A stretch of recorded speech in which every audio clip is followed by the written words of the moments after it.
E aí galera, bem-vindos a mais uma aula de Física do Filipe dos Santos. Vou dar início aqui porque o conteúdo é extenso. Lembrando que na última aula nós estudamos movimento oblíquo, né? Ou lançamento oblíquo. Vou começar aqui a explicar. Nessa aula vamos estudar movimento circular e uniforme, né? Ou movimento circular uniforme. Dois exemplos que eu trouxe aqui para vocês da presença desse movimento no nosso cotidiano seria o movimento da roda de bicicleta e algumas peças da bicicleta que tem movimento circular uniforme. E o segundo exemplo é a rotação da Terra, que além de ela girar em torno de si mesma, com o movimento de rotação, ela tem um movimento de translação em torno do Sol. Esses dois movimentos são movimentos uniforme e circular, ou movimento circular e uniforme. Vamos lá. O movimento circular uniforme acontece quando sua trajetória é uma circunferência e o módulo de sua velocidade permanece constante no decorrer do tempo, ou seja, ele vai ter uma velocidade constante e o movimento vai ser de uma circunferência. Passando aqui à frente, eu coloquei essa bicicleta para mostrar para vocês alguns exemplos aqui. Ó. O exemplo da coroa da bicicleta, que ela executa movimento circular e um movimento uniforme. Além da coroa, temos a catraca e, além da catraca, o pneu e o meu guidão, né? Que também faz movimento circular. Certo. Antes de podermos estudar alguns conceitos do movimento uniforme, temos que fazer uma breve revisão do que é perímetro de uma circunferência. Uma bicicleta de raio de 20 centímetros, aqui o exemplo, ó, perímetro de uma circunferência. Eu posso calcular o perímetro de uma bicicleta como? Se eu pegasse essa circunferência, eu cortar ela aqui no meio e esticá-la como uma reta, a medida da ponta daqui até a outra ponta vai ser o meu perímetro, certo? E na matemática nós aprendemos o quê? Que o perímetro vai ser igual a 2π vezes o raio. Quem que é o π? Π é uma relação do diâmetro pelo perímetro. Isso daqui vocês aprendem na matemática, não vou me prolongar tanto. Aí, um exemplo prático da utilização disso, ó, uma bicicleta de raio de 20 centímetros, com uma volta de sua roda, percorre quantos metros? Como que a gente descobre isso? Eu descubro essa relaçãozinha aqui da seguinte forma. Vou aplicar o perímetro, que vai ser uma volta completa, será o comprimento do perímetro. O perímetro vai ser igual a quem? 2π vezes o raio. 2π, o raio não é 20? Aí eu substituo onde tem raio, eu boto 20. Aí ficou 2π vezes 20. Passando à frente... Opa, deixa eu voltar aqui. Sem querer, bati aqui no mouse. Passando à frente, temos que 2 vezes 20 é 40. Aí vai ficar 40π. E na matemática, π é aproximadamente 3,14. Multiplicando 3,14 por 40, chegamos ao valor de 125,6 centímetros. Se eu quero transformar isso em metros, basta eu voltar duas casinhas a minha vírgula. Ou mais prático, a gente pode multiplicar isso daqui por 100, que a gente vai chegar ao resultado de metros, que dá igual a 1,26 metros, ou seja, a roda ela vai ter uma distância percorrida de 126 metros a cada rodada que ela fizer, a cada volta que essa roda fizer. Vamos agora para a abordagem escalar do MCU, Movimento Circular Uniforme. Bem, eu tenho dois conceitos importantíssimos no MCU, que é período e frequência. O período seria o tempo necessário para que você saia desse ponto aqui, ó, e faça uma volta total em torno da circunferência e volte para o mesmo ponto, ou seja, dá uma volta total na circunferência e voltar para o mesmo ponto. E como que a gente calcula isso matematicamente? T, que é o meu período, vai ser igual a 1 dividido por F, que é a frequência, certo? Então, essa é a minha fórmula para calcular o período. A frequência, pessoal, é o número de voltas executadas em intervalo de tempo. E como que eu calculo isso? As unidades utilizadas para a frequência é RPM, rotação por minutos, e Hertz, rotação por segundo. Como que eu calculo a frequência? Número de voltas ou oscilações, que a gente trata disso também em ondas, e dividido pelo intervalo de tempo. Essa relação de frequência eu também posso ter ela como igual a 1 dividido pelo período, que o período foi o que eu disse, é uma volta total em torno da circunferência. Se eu quiser transformar de RPM para Hertz, que é RPS, eu divido por 60. Se eu quiser transformar de Hertz para RPM, eu multiplico por 60, que é nossa relaçãozinha. Professor, mas por que é Hertz e não RPS?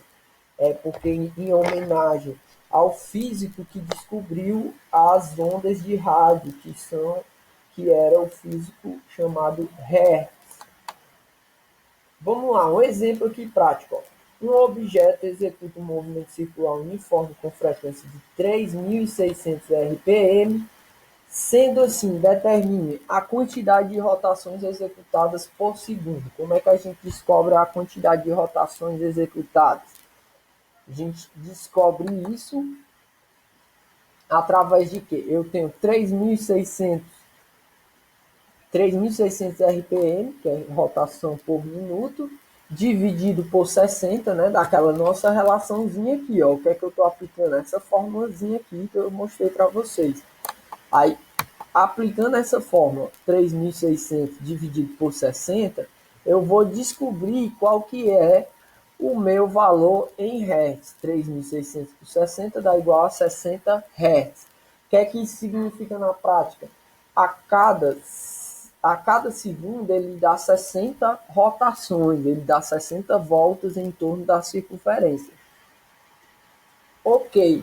Segunda pergunta. O tempo necessário para a execução de uma volta completa. O tempo necessário seria o meu período, que o período é igual a 1 dividido pela frequência. T vai ser igual a 1 dividido pela frequência, que é 60 Hz. Então, eu coloquei 60 aqui, ó. Aí, 1 dividido por 60 dá aproximadamente 0,017 segundos. Transformando em milissegundos, eu posso colocar isso como 17 vezes 10 a menos 3 segundos, que é igual a 17 milissegundos. Vamos lá. Isso dali, acabamos de aprender o que seria o conceito de frequência e o conceito de período. Agora vamos aprender o conceito de velocidade angular. Na velocidade escalar, que a gente aprendemos no movimento uniforme, velocidade é o quê? É espaço dividido pelo tempo, variação de espaço pelo tempo. Na velocidade angular, a gente vai ter variação angular ou deslocamento angular dividido pela variação do tempo. Sendo que velocidade angular é dada em radianos por segundos. E o que é radianos? Radianos na matemática seria o comprimento do arco, sendo um radiano é o comprimento do arco igual ao comprimento do raio, certo? Mas isso é uma coisa que você aprende especificamente na matemática. Vamos lá. O ângulo, a variação do ângulo dividido pelo tempo vai ser minha velocidade angular. Então, passando à frente, vamos procurar agora. Ó. A velocidade angular pode ser escrita em termos da frequência e do período do movimento. Como que eu escrevo isso? Eu tenho que a velocidade angular é a variação do ângulo dividido pelo tempo, sendo que eu posso expressar isso daqui como 2π. Por que é 2π? 2π seria uma volta completa na circunferência. Por que é isso, antes? Porque π na matemática é igual a 180 graus. E 2 vezes 180 é 360 graus. Então seria a circunferência completa. Então a velocidade de uma volta completa na circunferência vai ser igual a que 2 vezes π dividido pelo tempo, que o tempo seria o meu período, que é o tempo que você demora para dar uma volta completa na circunferência, certo? Então, essa forma aqui é a forma de eu descobrir a velocidade angular através do período. Como a frequência é o inverso do período, podemos escrever da seguinte forma. A frequência, como a gente viu, ela vai ser 1 sobre t. Então, eu posso escrever da seguinte forma. A velocidade angular é igual a 2π dividido por t. Foi isso que eu acabei de mostrar aqui. Que vai ser igual a 2π vezes 1 sobre t, certo? Separando o t assim, ó, um pouquinho, é 1 sobre t. E eu tenho que 1 sobre t é igual a frequência. Então, a velocidade angular pode ser igual a 2 vezes π vezes f, certo? Então, essas duas fórmulas aqui, essa é a velocidade angular em função do período e essa é a velocidade angular em função da frequência. Vamos lá. Relação entre velocidade angular e velocidade linear, pessoal. Como que a gente faz aqui? A relação a gente dá o quê? Que velocidade linear é espaço, variação do espaço dividido pela variação do tempo. A variação do espaço seria o comprimento total da circunferência. Não confunda que ali eu estava explicando que seria variação angular, que é variação linear. Variação linear seria o comprimento da circunferência. Eu mostrei para vocês o que é o perímetro. Então, a variação linear é o perímetro da circunferência, que é 2πr. E o tempo para dar uma volta total seria o período. Aí, então, eu tenho que velocidade escalar vai ser igual a 2π vezes r, dividido pelo período. Certo, antes. Mas se vocês voltarem ali, ó, a velocidade angular é 2π sobre o período.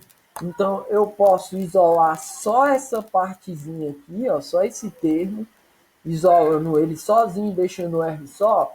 Eu tenho que esse termo aqui, ele é igual à velocidade angular. Então, eu tenho que velocidade escalar vai ser igual a velocidade angular vezes o raio. Certo, pessoal? Então, vamos para uma questão de aplicação. Exercício resolvido. Uma roda d'água, que é aquelas rodas de moinho, né? Que elas ficam sendo movimentadas pelo moinho, pela água, né? A água passa e gira ela.